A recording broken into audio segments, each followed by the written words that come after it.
기도하겠습니다. 하나님 아버지, 오늘도 저희가 주님의 전에 나와 이 하루를 시작하게 하시니 참 감사드립니다. 하나님, 저희가 하나님의 부르심을 따라 나왔고 또 주님을 향한 소망으로 나왔습니다. 오직 하나님의 은혜가 아니고서는 하루도 살아갈 수 없음을 깨닫는 고백 가운데에 이 시간 또한 주님 앞에 나왔습니다. 주님 앞에 기도하기를 원합니다. 주님의 말씀으로 채움 받기를 원합니다. 주님과 동행하는 기쁨으로 충만케 되기를 원합니다. 저희가 원하는 대로 소원이 성취되기 위해서 하나님 앞에 때를 쓰고 싶은 마음이 있었지만 주님의 뜻을 알아가게 하시는 은혜 가운데 저희의 생각이 되어지는 것이 부질없는 일이요, 또 때로는 더 불행한 일이라고 하는 사실을 알아가도록 주님 은혜를 베풀어 주셨습니다. 다만 주님의 뜻대로 되어지기를 소원하는 이 믿음 주셨사오니 주여 오늘도 죄인 주님의 뜻을 이루어 주시옵시고 저희에게 행하시고자 하시는 그 섭리와 능력을 베풀어 주시기를 간절히 기도드립니다. 역사의 주관자이신 하나님 아버지, 이 나라 이 민족이 지나온 그 숱한 시련과 어려움들을 주님 아십니다. 또한 그 가운데에서 저희를 건져 주신 것을 저희로 알게 하여 주셨습니다.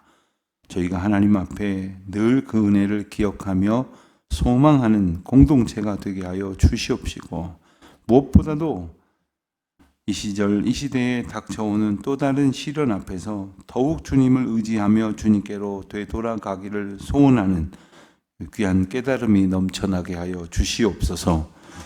또한 간절히 바라고 나옵기는 저희에게 주신 은혜가 저희 자녀 손들에게 잘 전수될 수 있도록 오늘날 저희들에게 주신 사명을 기쁨으로 감당하도록 도와주시옵소서.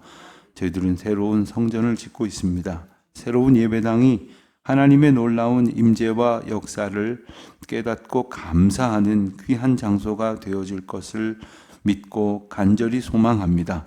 다만 저희들의 장소가 아니라 저희들만의 공간이 아니라 아직은 주님을 인격적으로 만나지 못하고 또 뜨거운 감격으로 주님을 아바 아버지라 부르지 못하는 모든 세대가 날마다 주님 앞으로 돌아오는 소식이 더하여지며 주님 앞에 드리는 예배가 더욱 감격과 기쁨으로 충만케 되어질 귀한 공간이 되게 하여 주시옵소서. 그렇게 되도록 저희들이 먼저 은혜 받은 자로 마땅히 준비해야 할 사명을 잘 감당하게 하여 주시옵시고 성실과 인내로 저희들을 이끌어 주신 하나님의 인도하심을 기뻐하며 저희도 순종하는 가운데에 예배당을 지어갈 수 있도록 은총을 더하여 주시기를 기도드립니다. 우리의 자녀들이 주님 앞에 나오기를 즐거워하고 모여 찬송하고 함께 기도하기를 기뻐하는 곳이 되게 하여 주시옵소서. 하나님만이 온전히 영광 받으시는 귀한 예배당이 지어질 수 있도록 은총을 더하여 주시기를 기도드립니다. 이 우중에 저희들의 걸음을 인도하신 것 감사합니다. 하오나 저희들의 걸음보다 더 귀한 삶이 될 수 있도록 인도하여 주시옵시고 또한 저희들은 이제 공사장에서 펼쳐질 그 많은 과정들을 위하여 간절한 마음으로 하나님 앞에 기도하오니 이 어려운 상황 속에서도 되어질 공정의 과정이 잘 준수될 수 있도록 이루어질 수 있도록 주님 인도하여 주시기를 기도드립니다.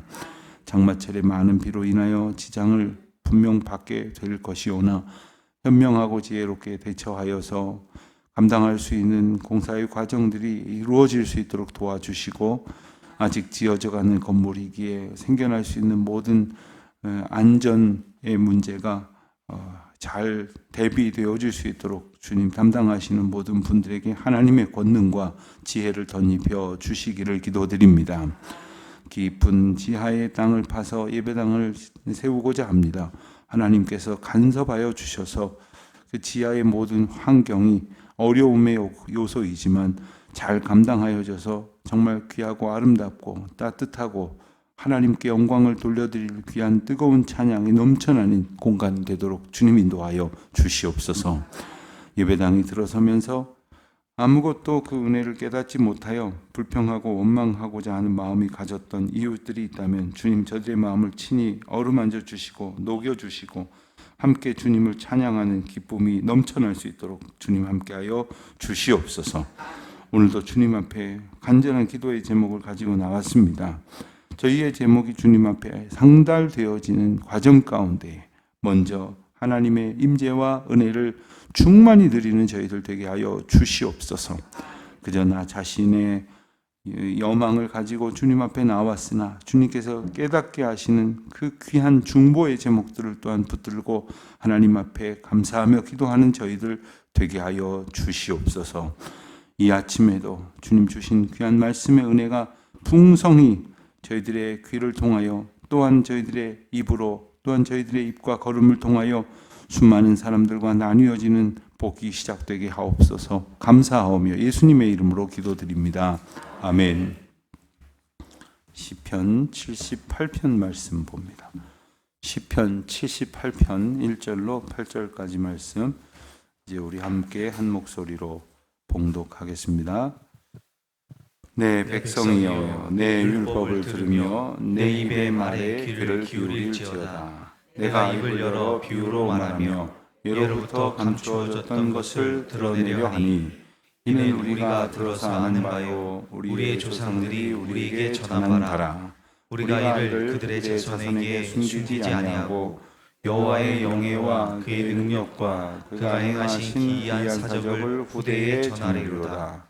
여호와께서 증거를 야곱에게 세우시며 법도를 이스라엘에게 정하시고 우리 조상들에게 명령하사 그들의 자손에게 알리라 하셨으니 이는 그들로 후대 곧 태어날 자손에게 이를 알게 하고 그들을 일어나 그들의 자손에게 일러서 그들로 그들의 소망을 하나님께 두며 하나님께서 행하신 일을 잊지 아니하고 오직 그의 계명을 지켜서 그들의 조상들 곧 완고하고 패역하여 그들의 마음이 정직하지 못하며 그 심령이 하나님께 충성하지 아니하는 세대와 같이 되지 아니하게 하려 하심이로다.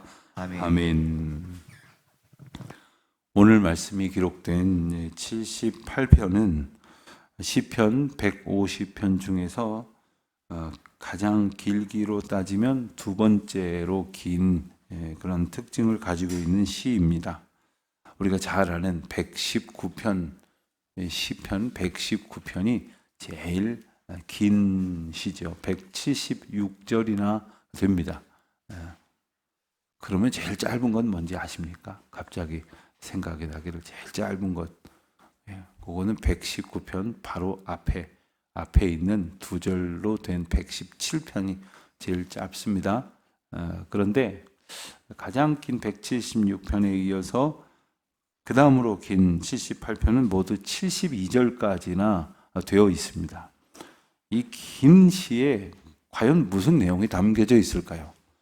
한 시가 하나의 주제를 가지고 쓰여졌다고 한다면 어떤 내용이길래 이렇게 길게 다루어졌을까?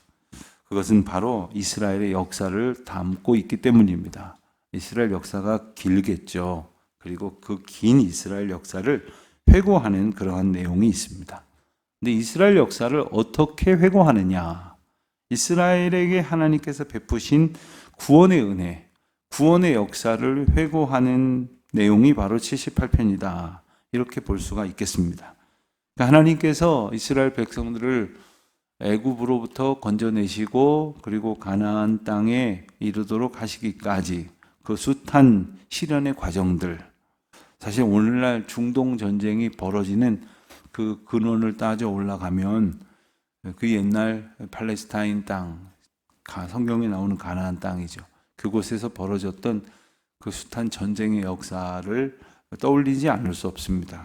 그 시절을 지나오면서 그 백성들이 겪었던 그 많은 어려움이 있었지만 신실하신 하나님이 여전한 은혜로 그들을 인도하여 주셨다는 이야기가 기록되어져 있고요. 또한 동시에 그럼에도 불구하고 백성들은 참으로 끊임없이 불순종했다 하는 사실을 일깨워주는 말씀이 바로 시편 78편입니다.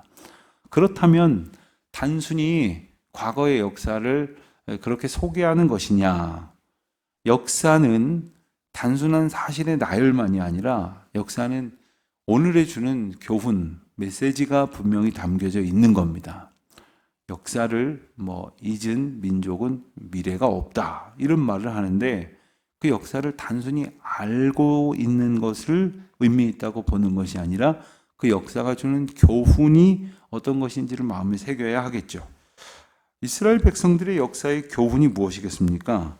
하나님은 백성들을 사랑하셔서 그 신실하심으로 지켜 보호하여 주셨고 인도하여 주셨습니다. 그런데 그 백성들이 불순종했습니다.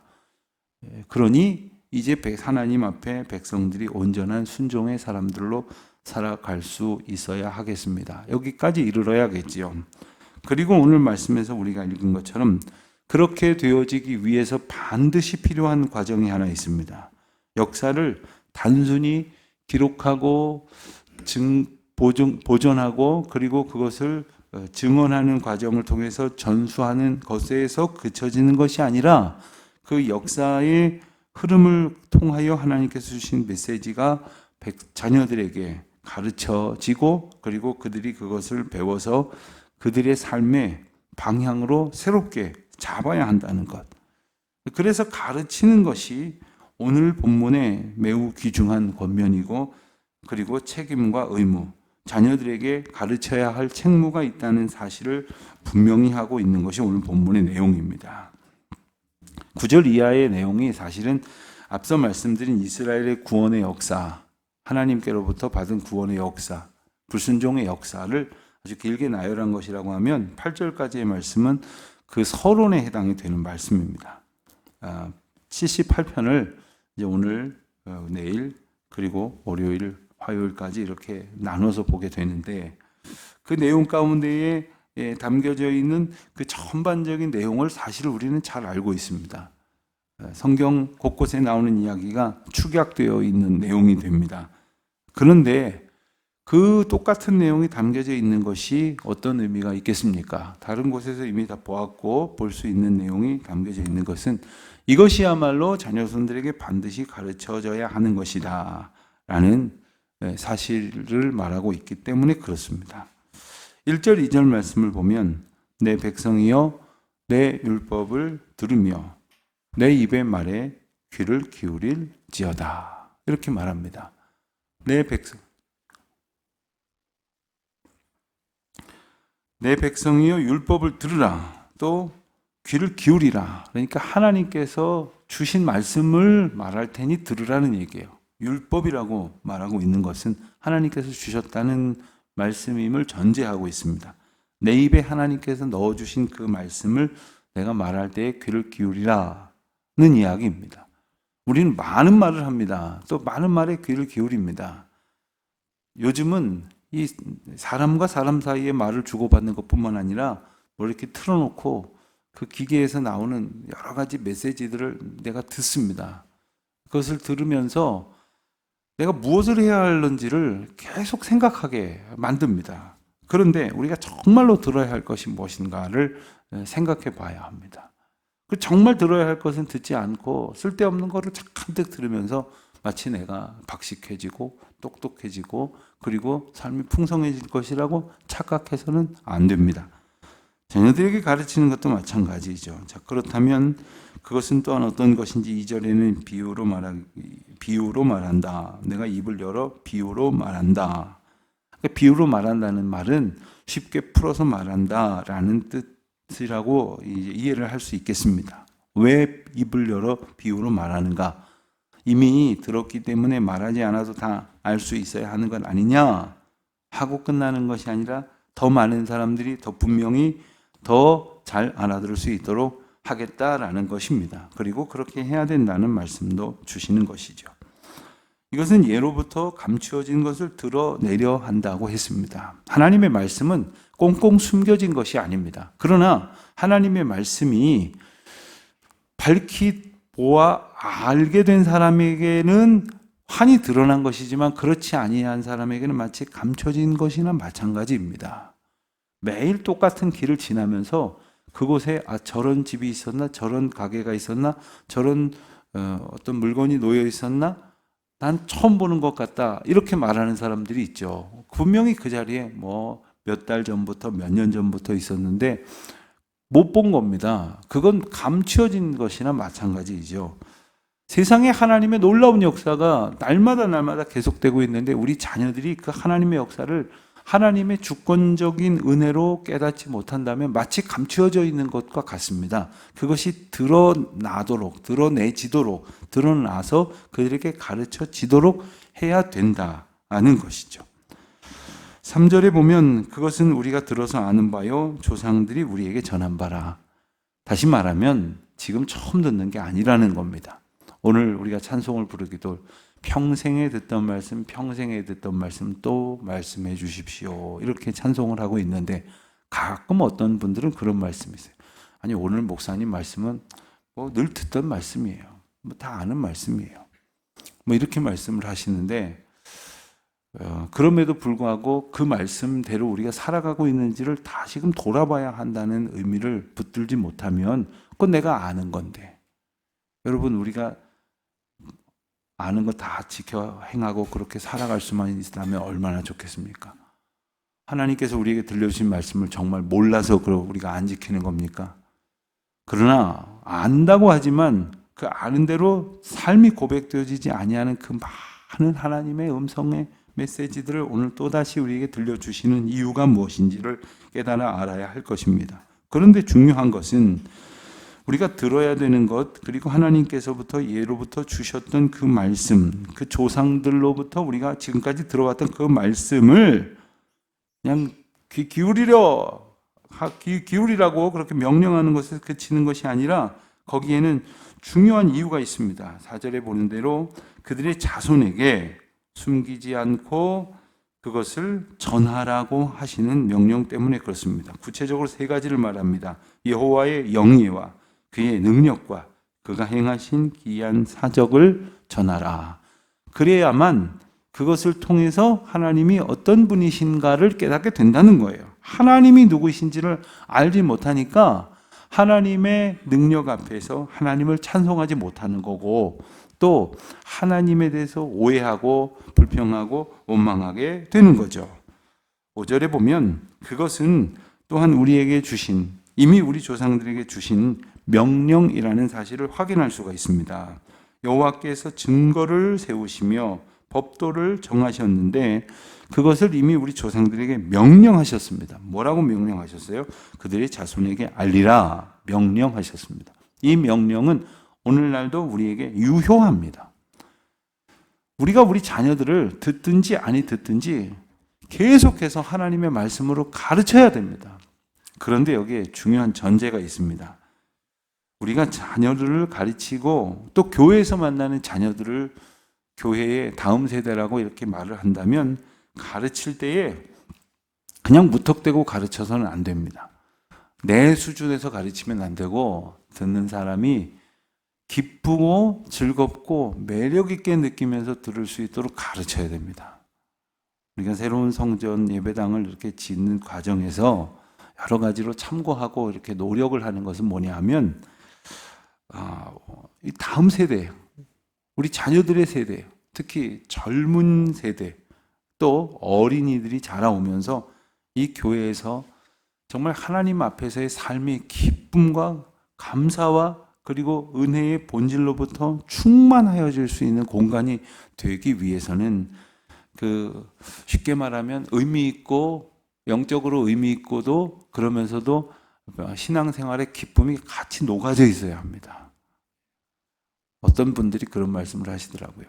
어느 교회에 요즘 교회 컨설팅이라는 것이 유행인데 컨설팅을 하는 전문가한테 우리 교회를 진단해 주십시오 했더니 그분이 첫마디로 뭐라 그랬냐면 이 교회에 애들이 오는 게 이만큼이라도 애들이 오는 게 신기합니다 이렇게 말을 했대요. 우리 교회 애들이 왜 이렇게 적을까요? 진단해 주십시오 했더니 이만큼이 오는 게 신기합니다 이러더라는 거예요.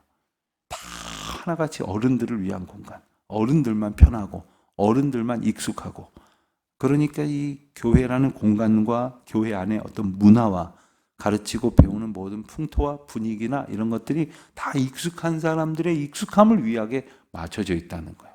급변하는 우리 자녀들의 관심에 1도 영향을 주고 받지 않는다는 것을 통탄하면서 지적을 하는 이야기를 들었습니다.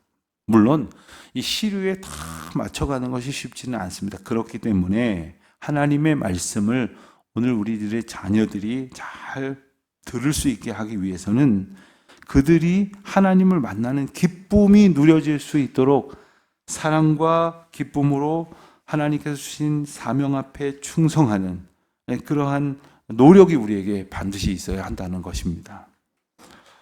7절, 8절 말씀을 보면 교회의 소위 말하는 교육의 목적, 교회의 교육적 사명의 아주 핵심을 짚어서 말하고 있어요. 기독교 교육학자들이 아주 좋아하고 중요하게 여기는 그러한 본문이기도 합니다. 무슨 내용일까요? 한번 우리도 짚어보겠습니다. 그들로 그들의 소망을 하나님께 두며. 중요하죠.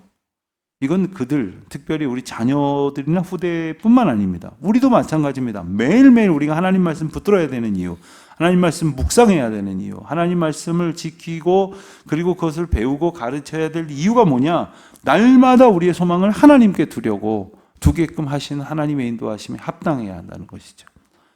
여러분, 때로 우리가 세상에 허탄한 것에 소망을 둘 때가 얼마나 많습니까? 미혹하게 되어져 갖고 내게 있는 물질이라든가 시간이라든가 내가 가지고 있는 모든 가치관이나 심지어 영혼을 판다고 그러지 않습니까? 그것이 나의 소망이 될 거라고 생각이 들어서 나를 아주 그냥 그 어떤 것에다가 집어넣고 아예 던져놓는 그러한 상황이 얼마나 많습니까? 많은 그거 다 그러다가 망해보고야 그러고 나서 하나님을 찾는다면 얼마나 어리석은 일입니까? 처음부터 우리 자녀손들이 자라면서 오직 하나님께만 소망을 둘 수 있도록 해야 한다는 거예요. 그렇게 하려면 어떻게 해야 되냐? 하나님께서 백성들에게 행하신 일을 잊지 않아야 된다는 거예요. 하나님께서 내게 행하신 일을 잊지 말아야 돼요. 그런데 참 미련한 사람이 어떤 사람입니까? 겪고도 돌이키지 않는 사람이 미련한 거죠. 그럼 지혜로운 사람은 어떤 사람이겠습니까? 남이 겪는 것을 보고도 돌이키는 사람입니다. 자기가 겪어서도 돌이키지 않는다면 얼마나 답답하고 한심한 노릇입니까? 근데 우리 조상들이 겪어왔던 하나님의 은혜와 하나님의 구원의 은총을 우리가 자녀들에게 가르쳤을 때 그들이 그것을 잊지 않고 그 계명으로 지켜서 그 믿음의 삶으로 살아가는 것, 이것이 참으로 복된 것이죠. 예전에 어떤 교회 학교 프로그램에서 그런 것을 본 적이 있어요. 부모님들에게 자녀들에게 그 믿음의 자서전을 쓰는 거예요. 길게 어떤 책이 될 만큼 쓰는 거 아닙니다. 그러나 간단하게 나의 삶을 인도하신 하나님 앞에 나의 신앙 고백을 할 때 세상 사람들은요, 미안하지만 여러분들이 무슨 글을 썼을 때 베스트셀러 작가가 아닌 이상 별 관심이 없어요. 그런데 그래도 우리 자녀들은 관심이 있게 볼 겁니다. 내 아버지가, 내 어머니가 어떤 삶을 살았을까? 어떻게 이 세상을 헤쳐나오셨을까? 사실 그 읽다 보면 내가 있거든요. 우리의 이야기가 있단 말이에요. 그런데 우리 부모님과 우리 형제들 정도만 있는 것이 아니라 우리 집안에 하나님이 계셨고 그 하나님이 우리를 인도하셨다는 거예요. 그래서 그 하나님을 소망으로 삼고 살아왔던 부모님의 이야기를 보면서 자연스럽게 나의 소망이 하나님께만 있어야 한다는 사실을 깨닫게 되는 거죠. 하나님의 말씀을 잊지 않고 지키게 되는 것이죠. 때로는 우리 자녀들이 그런 것을 가르쳤을 때 어떤 때는 막 듣기 싫어하고 듣지 않으려고 하고 제발 좀 그만하라고. 그리고 아마 속으로 그러는지 몰라요. 아니 그렇게 살아서 그 모양 그 꼴이시냐고 이럴는지 몰라요. 그러나 그럼에도 불구하고 오직 하나님께만 소망을 두고 그 길을 묵묵히 걸어갈 때 이 자녀들이 철이 들어요. 그리고 생각나게 되는 거예요. 그리고 그들의 때에 어머님께로부터 아버님께로부터 들었던 그 하나님의 말씀을 다시금 붙들 소망을 갖게 될 것이죠. 근데 그걸 우리가 우리 자녀들에게만 하지 않냐고 우리 모두의 자녀들에게 한다고 생각을 해보십시오. 교회 왔더니 나를 사랑으로 권면하고 그거 좀 잔소리하지 말고요. 꾸지람하지 말고 오직 하나님 앞에 사랑으로 겸손히 이끄는 것이죠. 우리가 하나님의 말씀을 가르친다는 것이 어떤 우리의 수고를 수반해야 되는지를 늘 생각을 해야 됩니다. 하나님께서 우리를 이끄신 그 사랑을 분명히 가르쳤을 때 8절 말씀처럼 그들이 완고하고 패역하여 마음이 정직하지 못하고 하나님께 충성되지 아니하는 세대 같이 되지 않게 된다는 거예요. 어떻게 되었을 때요? 우리가 소망을 하나님께 두고 그 소망을 통하여 하나님이 이루신 일들을 가르치고 끊임없이 그들에게 사랑으로 권면하고 그들이 하나님의 말씀 앞에 풍성한 삶을 누리도록 분명한 목적과 사명감을 가지고 우리에게 주신 교육적 사명을 잘 감당할 때 우리의 가정과 또 교회와 또 우리 공동체를 통해서 전해지도록 하나님께서 원하시는 그 모든 뜻들이 잘 응답되어질 줄로 믿습니다. 기도하겠습니다. 하나님 아버지, 저희에게 베푸신 그 귀한 사랑을 우리 자녀손들에게 또 잘 가르칠 수 있도록 도와주시옵시고 또 하나님께서 우리에게 일러주신 그 사명을 저희들도 잘 전하고 또한 대대손손 잘 전하여 하나님께 영광이 되는 귀하고 복된 역사가 충만히 전해지게 하여 주시옵소서. 오늘도 하나님 말씀 알아가는 기쁨과 가르치는 즐거움과 또한 배우는 감격 가운데에 주님께서 이루어 가실 놀라운 종을 찬양합니다. 주님, 우리 공동체를 하나님의 말씀과 사랑으로 인도하심의 은혜로 가득히 충만히 채워 주시옵소서. 예수님의 이름으로 기도드립니다. 아멘.